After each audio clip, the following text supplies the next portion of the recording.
Selamat petang, salam sejahtera. Aku nak dedahkan kepada kamu semua satu tulisan peguam untuk kamu share kepada semua orang yang tak faham-faham, tak faham-faham, tak faham-faham, dan juga buat-buat tak faham, buat-buat tak faham, dan sengaja tak faham. Taktik delay kes dalam permohonan tarik diri peguam Najib. Mana-mana kes jika peguam nak tarik diri dari wakili anak guam, peguam itu kena buat permohonan di mahkamah. Kenapa hon? Bila dah nama pun permohonan, maka permohonan itu boleh ditolak atau diterima oleh mahkamah. Aku pilih ulasan ini daripada peguam Norazmir Zakaria di Malaysia Deadline kerana ramai orang dok tanya dalam komen konten aku kata aku tak tahu apa-apa. Peguam tersalah lah, dan banyak juga yang mengomen bahawa Najib tak dapat pembelaan dan sebagainya. Dan sepatutnya kononnya boleh menarik diri begitu saja. Tetapi peguam ini kata peguam yang tarik diri itu perlu memohon. Dan kenapa hon?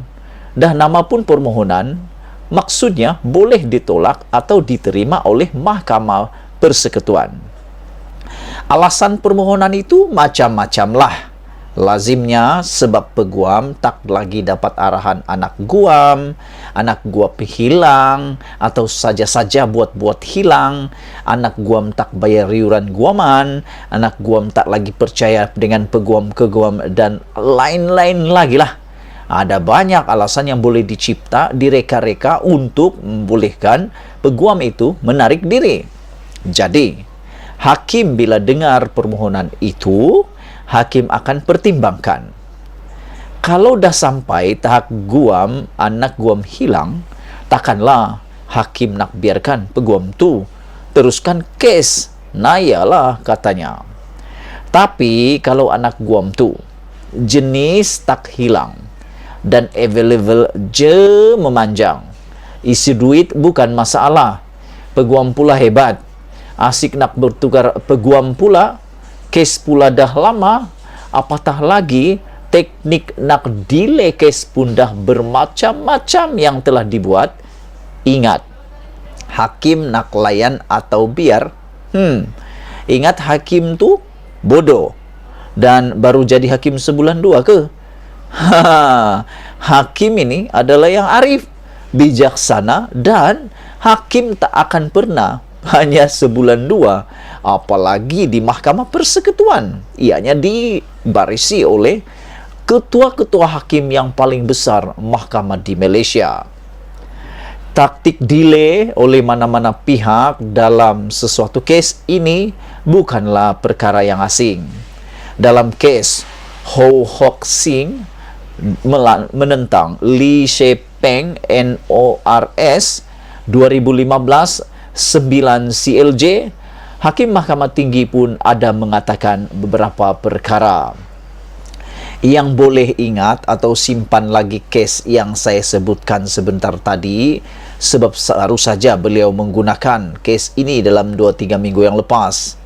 Perkara sama berlaku dalam kes kami. Pihak lawan asik bertukar peguam sampai 4 kali. 4 kali nih.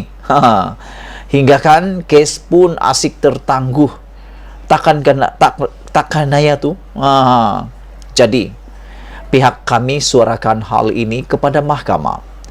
Peguam yang keempat ini pun kata dia faham dengan concern kami.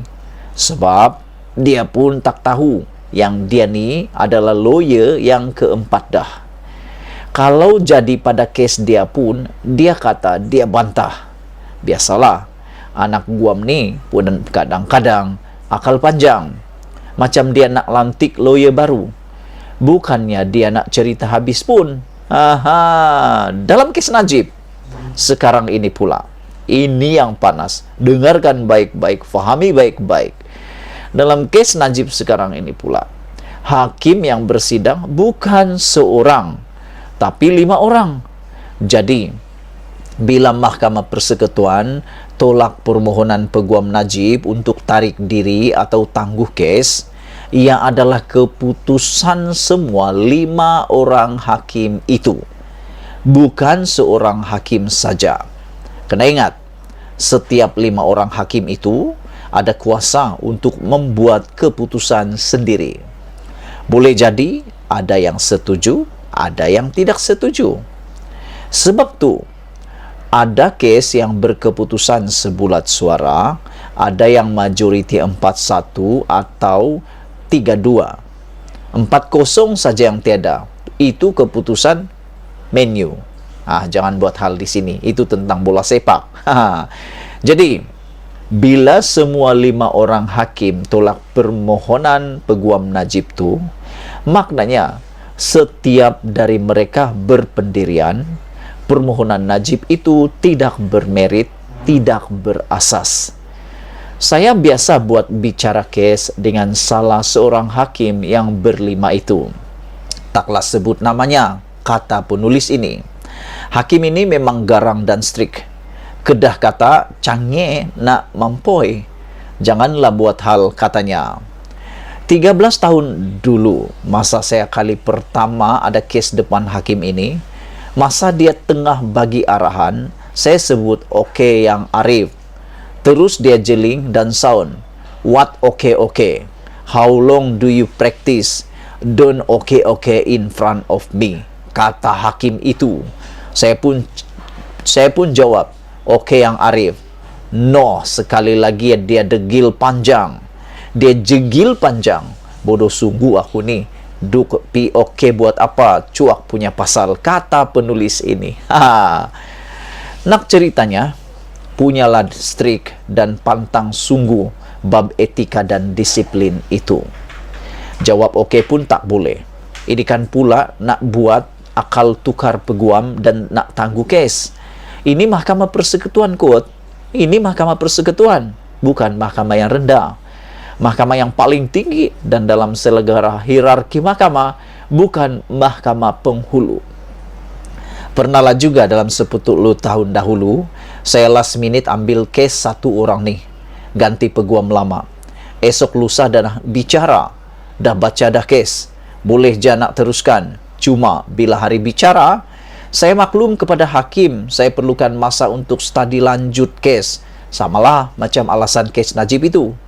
Dan minta tangguh tarik, singkat saja. Hakim tak benarkan. Dia kata, once you ambil kes, you kena ambil tanggungjawab dan teruskan kes. Saya pun okey je. Teruskan je lah. Bila saat cross-examine saksi lawan, tiba-tiba saksi itu taklah jawab. Dan kata dia perlu masuk dokumen tambahan. Pendek cerita, pihak lawan yang mohon tangguh kes. Jadi, kes pun akhirnya tangguh.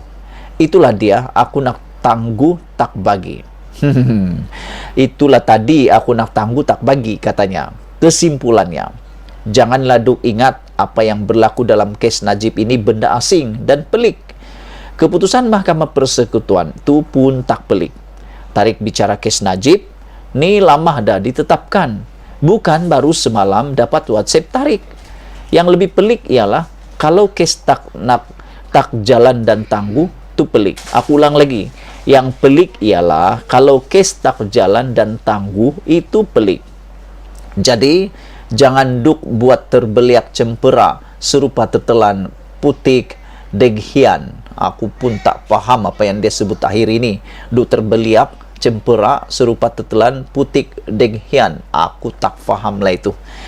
Apapun, itulah dia penjelasan paling luar biasa. Aku sendiri pun hampir kali pertama aku dengar penerangan begini mudah. Tolong share video ini supaya semua orang yang buat-buat tak tahu, tak percaya, buat-buat tak yakin dan sebagainya, yang kata perkara ini pelik, hanya Najib yang kena, rupa-rupanya peguam ini ceritakan segala-galanya. Malaysia kita punya, kita jaga sama-sama cintai Malaysia. Kita jumpa lagi, bye-bye.